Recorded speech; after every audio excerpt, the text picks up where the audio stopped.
রাজন্না মনে করছে যে এবারে 2026-এর বিধানসভা নির্বাচনে তিনি যে বিধানসভা কেন্দ্র থেকে লড়বেন সেই বিধানসভা কেন্দ্র থেকে তিনি নির্বাচিত হবেন, তিনি জয়ী হবেন। হুমায়ুন কবির দল ছেড়েছেন বটে, তবে তিনি একটি দল তৈরি করেছেন, কিন্তু রাজন্না কোনো দল তৈরি করেননি, নির্দল হয়ে তিনি দাঁড়াচ্ছেন। কিন্তু কেন শেষমেশ এই সিদ্ধান্ত? তাহলে কি ভারতীয় জনতা পার্টিতেও তার জায়গা হলো না? রাজন্না কি সত্যিই নিজেকে প্রমাণ করতে পারবেন?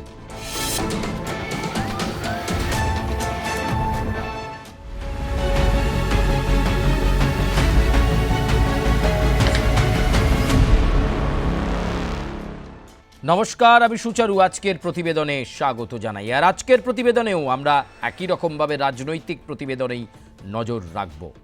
ভোটের উত্তাপ, ভোটের হাওয়া চচ্চর করে বাড়ছে, আর এমন পরিস্থিতিতে আজকে আমরা এমন একজনের কথা বলবো যে বিভিন্ন রকম চেষ্টা করেছিল কোনো রেজিস্টার পলিটিক্যাল পার্টির থেকে নির্বাচনে প্রতিদ্বন্দ্বিতা করবার জন্য, যার বক্তব্য দর্শকদের মন ছুঁয়ে গিয়েছিল। তৃণমূলের শহীদ দিবসে 21শে জুলাইয়ের মঞ্চ থেকে যার বক্তব্য যুব সমাজের কাছে ভালো লেগেছিল। সব কিছুই ঠিকঠাক চলছিল, তৃণমূলে ভালো পদও পেয়েছিল সে, কিন্তু হঠাৎই আরজিকর কাণ্ডের পর থেকেই দলের সঙ্গে দূরত্ব বাড়ল তার। এরপর দল তাকে আরও কোণঠাসা করে দেয়। মাঝে আবার বিজেপি নেতৃত্বদের সঙ্গে সখ্যতা বাড়ালেন তিনি। মনে করা হচ্ছিল বিধানসভা নির্বাচন 2026-এর বিধানসভা নির্বাচনের মুখেই হয়তো ভারতীয় জনতা পার্টিতে যোগদান করে ভারতীয় জনতা পার্টির প্রার্থী হবেন তিনি। কিন্তু সমস্ত জল্পনা, সেই জল্পনাগুলো একটাও বাস্তবায়িত হলো না। তাহলে অবশেষে তিনি কি করছেন?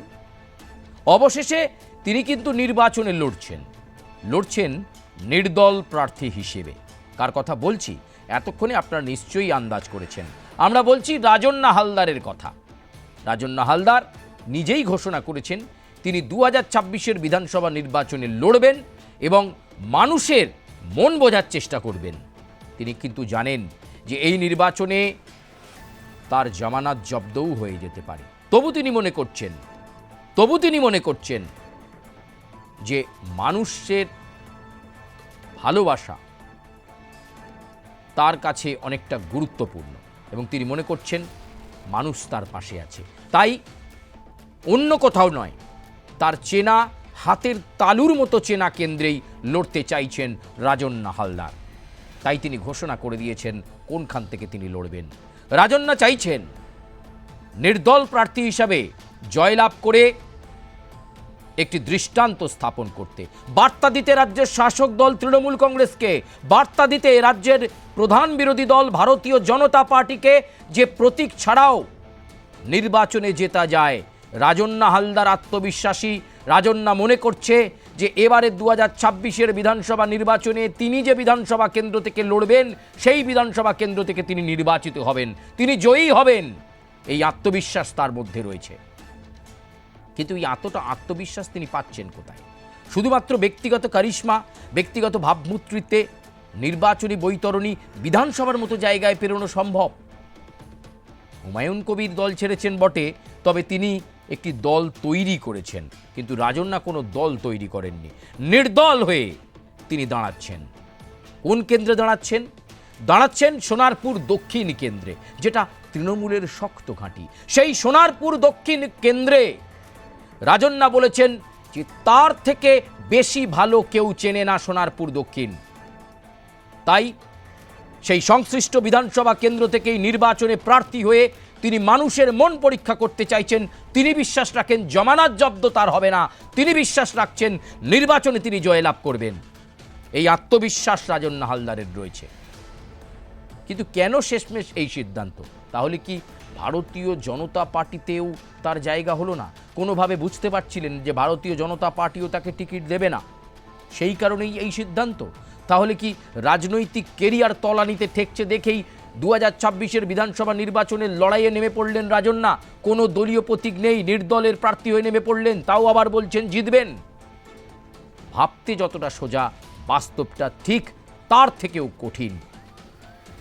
রাজনীতিতে যেভাবে উত্থান হয়েছিল রাজন্যা হালদারের, ভূয়সী প্রশংসা করেছিলেন তৃণমূল সুপ্রিমো মমতা বন্দ্যোপাধ্যায়, তৃণমূলের সর্বভারতীয় সাধারণ সম্পাদক অভিষেক বন্দ্যোপাধ্যায়। যেভাবে এগোচ্ছিলেন রাজন্যা, ছেদ পড়ল একটি তথ্যচিত্র তৈরি করা নিয়ে। তারপর দল থেকে সাসপেন্ড। এই জায়গায় দাঁড়িয়ে 2026-এর বিধানসভা নির্বাচনে সোনারপুর দক্ষিণে রাজন্যা কি সত্যিই নিজেকে প্রমাণ করতে পারবেন? তিনি মনে করছেন সোনারপুরবাসী তার পাশেই আছে, তাই সোনারপুর দক্ষিণ নিজের বাড়ির কেন্দ্র থেকেই এবার নির্বাচনে জিতে প্রমাণ করতে চান রাজন্যা। প্রিয় দর্শক, আপনারা কি মনে করছেন 2026-এর বিধানসভা নির্বাচনে যেখানে বিভিন্ন কেন্দ্রে হাড্ডাহাড্ডি লড়াই, সেখানে সোনারপুর দক্ষিণেও হাড্ডাহাড্ডি লড়াই আছে, সেই কেন্দ্রে কি রাজন্যা সত্যিই জয়লাভ করার মতো জায়গায় যাবে, নাকি তার জামানত জব্দ হয়ে যাবে? নির্দল প্রার্থী হিসেবে জেতা অতটা সোজা নয়। যদি রাজন্যা জেতেন, তাহলে কোন দল তাকে কাছে টানার প্রথমেই চেষ্টা করবেন? আপনারা কি মনে করছেন? কমেন্ট বক্সে আপনাদের উত্তর আপনারা অবশ্যই জানাবেন। লাইক করবেন, কমেন্ট করবেন, সাবস্ক্রাইব করবেন এবং বেল আইকনে প্রেস করবেন, এবং অবশ্যই আপনাদের সুচিন্তিত মতামত আমাদের শিরোধার্য। শেষ বেলায় রাজন্যার এই সিদ্ধান্তকে আপনারা কিভাবে দেখছেন? তৃণমূলের টিকিট পেলেন না, ভারতীয় জনতা পার্টির টিকিট পেলেন না, অবশেষে নির্দলে দাঁড়িয়ে তিনি বলছেন উচিত শিক্ষা দেব পশ্চিমবঙ্গের বিভিন্ন রাজনৈতিক দলকে। এই মুহূর্তে যেভাবে পরিণত হিসাবে কথা বলছেন রাজন্যা, আসলে বাস্তবের মাটিতে সেই প্রমাণ কি তিনি করতে পারবেন? এই মিলিয়ন ডলার প্রশ্ন কিন্তু থেকেই যাচ্ছে। আজকের প্রতিবেদন আপাতত এ পর্যন্তই। আপনাদের সঙ্গে আবার অন্য কোনো প্রতিবেদন নিয়ে দেখা হচ্ছে।